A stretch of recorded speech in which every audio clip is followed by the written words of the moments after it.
Au nom d'Allah, le tout miséricordieux, le très miséricordieux. Alif, Lam, Ra. C'est un livre dont les versets sont parfaits en style et en sens, émanant d'un sage, parfaitement connaisseur. N'adorez qu'Allah.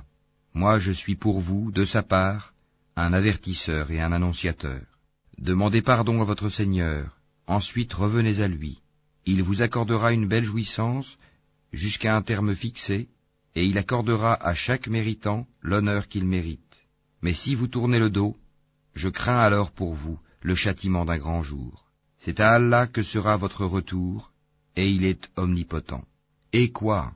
Ils replient leur poitrine afin de se cacher de lui, même lorsqu'ils se couvrent de leurs vêtements, il sait ce qu'ils cachent et ce qu'ils divulguent, car il connaît certes le contenu des poitrines. Il n'y a point de bête sur terre dont la subsistance n'incombe à Allah, qui connaît son gîte et son dépôt. Tout est dans un livre explicite. Et c'est lui qui a créé les cieux et la terre en 6 jours, alors que son trône était sur l'eau, afin d'éprouver lequel de vous agirait le mieux. Et si tu dis, vous serez ressuscités après la mort, ceux qui ne croient pas diront, ce n'est là qu'une magie évidente. Et si nous retardons pour eux le châtiment jusqu'à une période fixée, ils diront, qu'est-ce qui le retient? Mais le jour où cela leur viendra, il ne sera pas détourné d'eux, et ceux dont ils se moquaient les enveloppera. Et si nous faisons goûter à l'homme une grâce de notre part, et qu'ensuite nous la lui arrachons, le voilà désespéré et ingrat. Et si nous lui faisons goûter le bonheur, après qu'un malheur l'ait touché, il dira, les maux se sont éloignés de moi, et le voilà qui exulte plein de glorioles. Sauf ceux qui sont endurants et font de bonnes œuvres, ceux-là obtiendront pardon et une grosse récompense. Il se peut que tu négliges une partie de ce qui t'est révélé et que ta poitrine s'en sente compressée, parce qu'ils disent, que n'a-t-on fait descendre sur lui un trésor? Ou bien, que n'est-il venu un ange en sa compagnie? Tu n'es qu'un avertisseur, et Allah est le protecteur de toutes choses. Ou bien ils disent, il a forgé le Coran. Dis, apportez donc 10 sourates semblables à ceci, forgées par vous, et appelez qui vous pourrez pour vous aider, hormis Allah si vous êtes véridique. S'ils ne vous répondent pas, sachez alors que c'est par la science d'Allah qu'il est descendu, et qu'il n'y a de divinité que lui, êtes-vous soumis à lui. Ceux qui veulent la vie présente avec sa parure, nous les rétribuerons exactement selon leur action sur terre, sans que rien leur en soit diminué. Ceux-là qui n'ont rien, dans l'au-delà, que le feu, ce qu'ils auront fait ici-bas sera un échec, et sera vain ce qu'ils auront œuvré. Est-ce que celui qui se fonde sur une preuve évidente, le Coran, venant de son Seigneur, et récité par un témoin, l'archange Gabriel, de sa part, cependant qu'avant lui, Mohammed, il y a le livre de Moïse, tenant lieu de guide et de miséricorde, est meilleur, ou bien celui qui ne se fonde sur aucune preuve valable? Cela y croit, mais quiconque entre les factions n'y croit pas, aura le feu comme rendez-vous. Ne sois donc pas en doute au sujet de ceci, le Coran. Oui, c'est la vérité venant de ton Seigneur, mais la plupart des gens n'y croient pas. Et quel pire injuste que celui qui forge un mensonge contre Allah. Ceux-là seront présentés à leur Seigneur, et les témoins, les anges, diront, voilà ceux qui ont menti contre leur Seigneur, que la malédiction d'Allah frappe les injustes, qui obstruent le sentier d'Allah aux gens, cherchent à le rendre tortueux, et ne croient pas en l'au-delà. Ceux-là ne peuvent réduire Allah à l'impuissance sur terre. Pas d'alliés pour eux en dehors d'Allah, et leur châtiment sera doublé. Ils étaient incapables d'entendre, ils ne voyaient pas non plus. Ce sont ceux-là qui ont causé la perte de leurs propres âmes, et leurs inventions, idoles, se sont éloignées d'eux. Ce sont eux, infailliblement, qui dans l'au-delà seront les plus grands perdants. Certes, ceux qui croient font de bonnes œuvres et s'humilient devant leur Seigneur, voilà les gens du paradis où ils demeureront éternellement. Les 2 groupes ressemblent l'un à l'aveugle et au sourd, l'autre à celui qui voit et qui entend. Les 2 sont-ils comparativement égaux? Ne vous souvenez-vous pas? Nous avons déjà envoyé Noé à son peuple. Je suis pour vous un avertisseur explicite. Afin que vous n'adoriez qu'Allah, je crains pour vous le châtiment d'un jour douloureux. Les notables de son peuple qui avaient mécru dirent alors, nous ne voyons en toi qu'un homme comme nous, et nous voyons que ce sont seulement les vils parmi nous qui te suivent sans réfléchir. et nous ne voyons en vous aucune supériorité sur nous.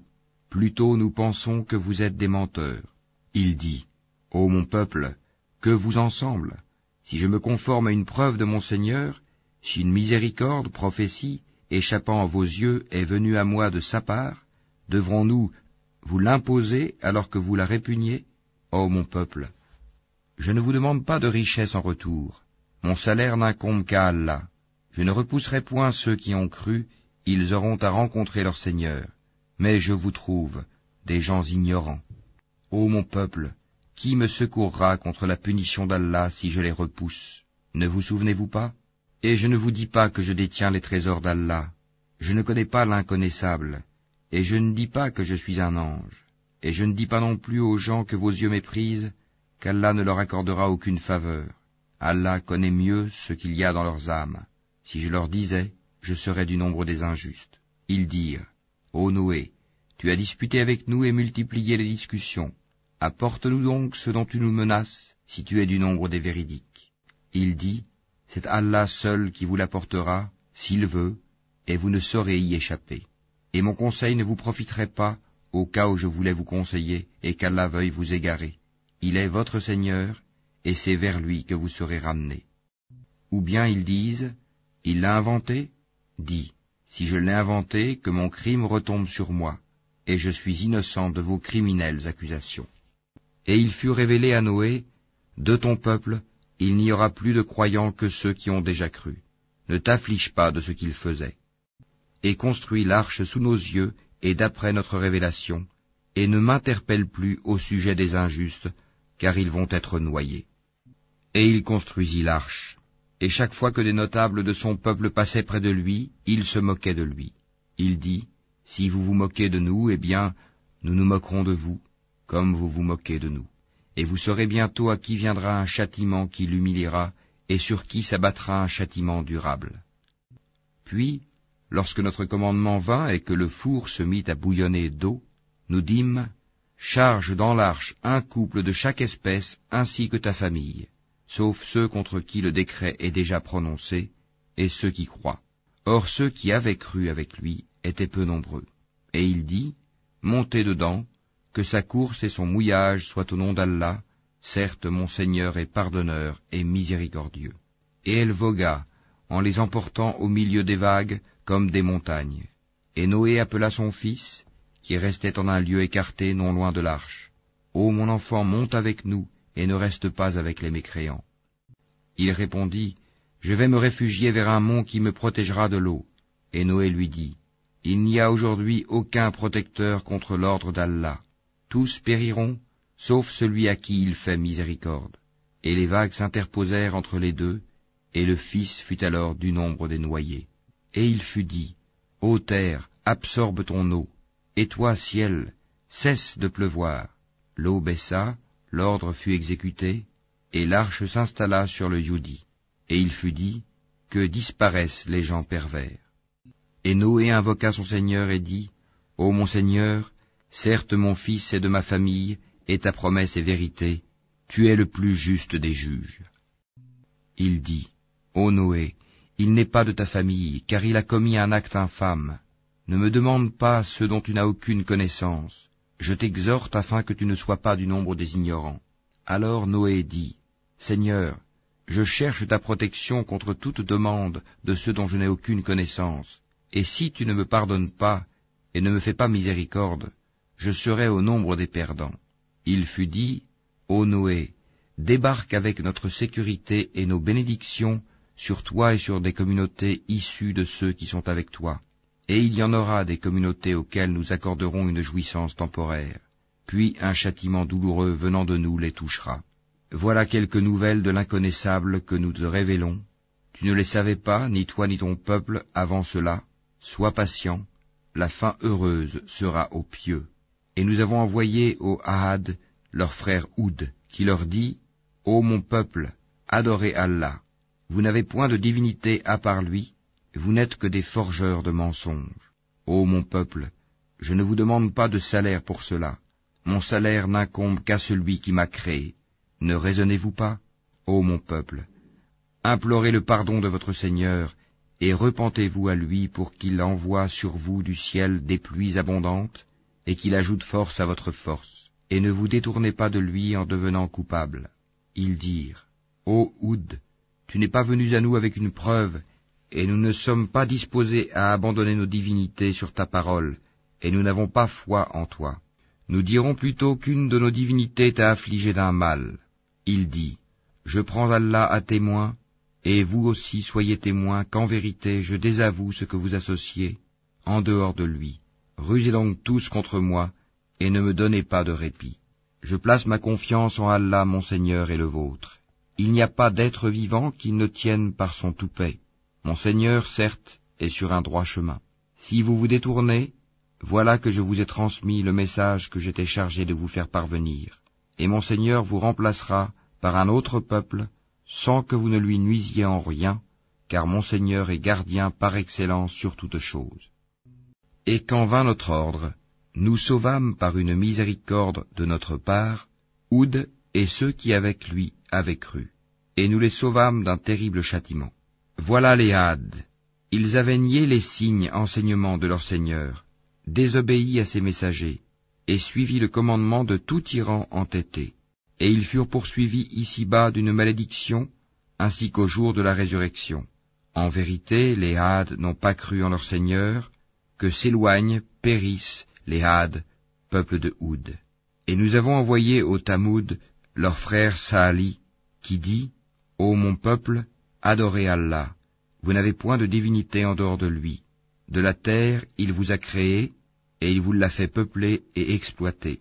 Implorez donc son pardon, puis repentez-vous à lui. Mon Seigneur est bien proche, et il répond toujours aux appels. Ils dirent, Ô Sali, tu étais auparavant un espoir pour nous. Nous interdirais-tu d'adorer ce qu'adoraient nos ancêtres? Cependant, nous voilà bien dans un doute troublant au sujet de ce vers quoi tu nous invites. Il dit, Ô mon peuple, que vous en semble si je m'appuie sur une preuve évidente émanant de mon Seigneur, et s'il m'a accordé de sa part une miséricorde, qui donc me protégera contre Allah si je lui désobéis?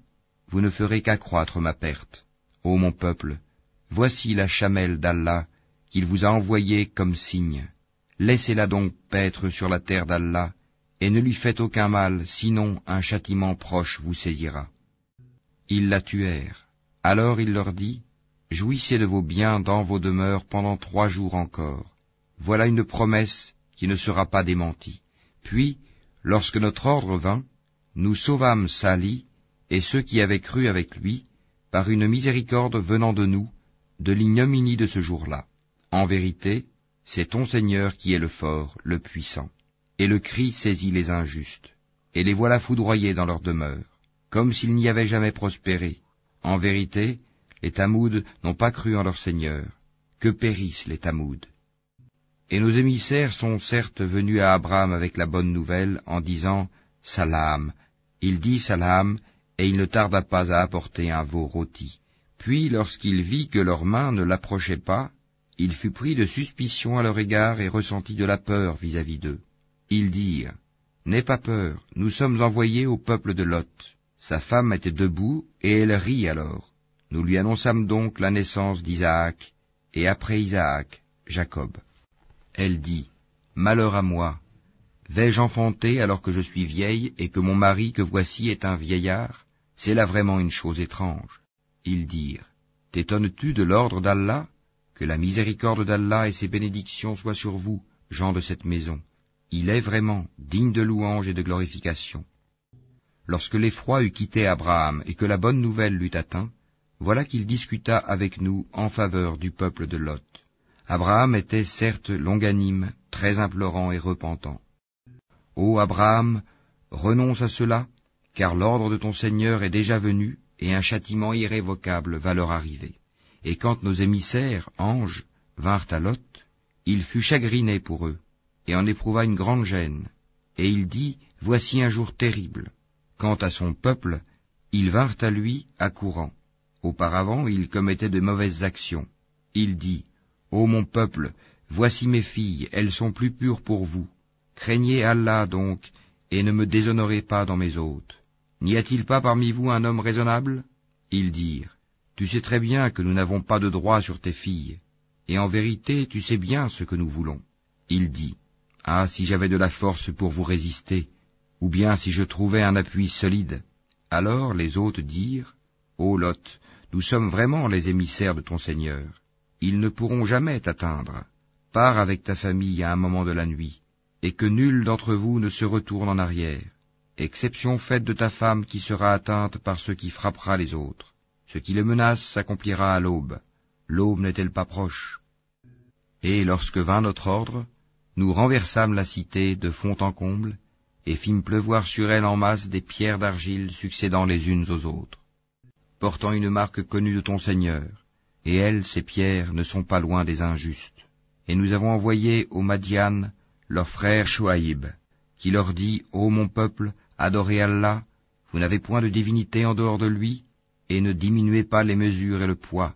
Je vous vois dans l'aisance, et je crains pour vous, si vous ne croyez pas, le châtiment d'un jour qui enveloppera tout. Ô mon peuple, faites équitablement pleine mesure et plein poids, ne dépréciez pas aux gens leur valeur, et ne semez pas la corruption sur terre. Ce qui demeure auprès d'Allah est meilleur pour vous si vous êtes croyants, et je ne suis pas un gardien pour vous. Ils dirent, Ô Chouaïb, est-ce que ta prière te demande de nous faire abandonner ce qu'adoraient nos ancêtres, ou de ne plus faire de nos biens ce que nous voulons? Est-ce toi l'indulgent, le droit? Il dit, Ô mon peuple, voyez-vous si je me base sur une preuve évidente émanant de mon Seigneur, et s'il m'attribue de sa part une excellente donation? Je ne veux nullement faire ce que je vous interdis. Je ne veux que la réforme autant que je le puis, et ma réussite ne dépend que d'Allah. En lui je place ma confiance, et c'est vers lui que je reviens, repentant. Ô mon peuple, que votre répugnance et votre hostilité à mon égard ne vous entraînent pas à encourir les mêmes châtiments qui atteignirent le peuple de Noé, le peuple de Houd, ou le peuple de Sali, et l'exemple du peuple de Lot n'est pas éloigné de vous. Et implorez le pardon de votre Seigneur, et repentez-vous à lui. Mon Seigneur est vraiment miséricordieux et plein d'amour. Ils dirent, Ô Chouaïb, nous ne comprenons pas grand-chose à ce que tu nous dis, et vraiment, nous te considérons comme un faible parmi nous. Si ce n'est ton clan, nous t'aurions certainement lapidé, et rien ne nous empêche de t'atteindre. Il dit, Ô mon peuple, mon clan est-il à vos yeux plus puissant qu'Allah, à qui vous tournez ouvertement le dos? Mon Seigneur embrasse, en sa science, tout ce que vous œuvrez. Ô mon peuple, agissez autant que vous voulez, moi aussi j'agis. Bientôt vous saurez sur qui tombera un châtiment qui le déshonorera, et qui de nous est l'imposteur. Et attendez la conséquence de vos actes. Moi aussi j'attends avec vous. Lorsque vint notre ordre, nous sauvâmes par une miséricorde de notre part Chouaïb et ceux qui avaient cru avec lui, et le cri terrible saisit les injustes, et ils gisèrent dans leur demeure, comme s'ils n'y avaient jamais prospéré, que les Madian s'éloignent comme les Tamoud se sont éloignés. Et nous avions envoyé Moïse avec nos miracles et une autorité incontestable à Pharaon et ses notables, mais ils suivirent l'ordre de Pharaon, bien que l'ordre de Pharaon n'avait rien de sensé. Il précédera son peuple au jour de la résurrection, il les mènera à l'Eigad du feu, et quel détestable Eigad! Et ils sont poursuivis par une malédiction ici-bas et au jour de la résurrection. Quel détestable don leur sera donné! Cela fait partie des récits que nous, Mohammed, te racontons concernant des cités. Les unes sont encore debout, tandis que d'autres sont complètement rasées. Nous ne leur avons fait aucun tort, mais ils se sont fait du tort à eux-mêmes. Leur divinité qu'ils invoquaient en dehors d'Allah ne leur ont servi à rien quand l'ordre, le châtiment de ton Seigneur fut venu. Elles n'ont fait qu'accroître leur perte. Telle est la rigueur de la prise de ton Seigneur quand il frappe les cités lorsqu'elles sont injustes. Son châtiment est bien douloureux et bien dur. Il y a bien là un signe pour celui qui craint le châtiment de l'au-delà. C'est un jour où les gens seront rassemblés, et c'est un jour solennel, attesté par tous. Et nous le retardons que pour un terme bien déterminé. Le jour où cela arrivera, nulle âme ne parlera qu'avec sa permission, celle d'Allah. Il y aura des damnés et des heureux. Ceux qui sont damnés seront dans le feu où ils ont des soupirs et des sanglots, pour y demeurer éternellement tant que dureront les cieux et la terre, à moins que ton Seigneur en décide autrement, car ton Seigneur fait absolument tout ce qu'il veut. Et quant aux bienheureux, ils seront au paradis pour y demeurer éternellement, tant que dureront les cieux et la terre, à moins que ton Seigneur n'en décide autrement. C'est là un don qui n'est jamais interrompu. Ne sois donc pas en doute au sujet de ceux que ceux-là adorent. Ils n'adorent que comme leurs ancêtres adoraient auparavant, et nous leur donnerons la totalité de leur part, sans en rien retrancher. Et nous avons déjà donné à Moïse le livre. Il y eut des divergences à son sujet. S'il n'y avait pas un décret préalable de la part de ton Seigneur, tout aurait été décidé entre eux, et ils sont à son sujet pleins d'un doute troublant. Très certainement ton Seigneur fera leur pleine rétribution à tous pour leurs œuvres. Il est parfaitement connaisseur de ce qu'ils font. Demeure sur le droit chemin comme il t'est commandé, ainsi que ceux qui sont revenus à Allah avec toi. Et ne commettez pas d'excès, car vraiment, il observe ce que vous faites. Et ne vous penchez pas vers les injustes, sinon le feu vous atteindrait. Vous n'avez pas d'allié en dehors d'Allah, et vous ne serez pas secourus. Et accomplis la salate aux deux extrémités du jour et à certaines heures de la nuit. Les bonnes œuvres dissipent les mauvaises. Cela est une exhortation pour ceux qui réfléchissent. Et sois patient, car Allah ne laisse pas perdre la récompense des gens bienfaisants. Si seulement il existait, dans les générations d'avant vous, des gens vertueux qui interdisent la corruption sur terre. Hélas, il n'y en avait qu'un petit nombre que nous sauvâmes, alors que les injustes persistaient dans le luxe exagéré dans lequel ils vivaient, et ils étaient des criminels. Et ton Seigneur n'est point tel à détruire injustement des cités dont les habitants sont des réformateurs. Et si ton Seigneur avait voulu, il aurait fait des gens une seule communauté. Or ils ne cessent d'être en désaccord entre eux. Sauf ceux à qui ton Seigneur a accordé miséricorde. C'est pour cela qu'il les a créés. Et la parole de ton Seigneur s'accomplit. Très certainement, je remplirai l'enfer de djinns et d'hommes, tous ensemble. Et tout ce que nous te racontons des récits des messagers, c'est pour en raffermir ton cœur. Et de ceci t'est venue la vérité, ainsi qu'une exhortation et un rappel aux croyants. Et dis à ceux qui ne croient pas, œuvrez autant que vous pouvez, nous aussi nous œuvrons. Et attendez, nous aussi nous attendons. À Allah appartient l'inconnaissable des cieux et de la terre, et c'est à lui que revient l'ordre tout entier. Adore-le donc, et place ta confiance en lui, ton Seigneur n'est pas inattentif à ce que vous faites.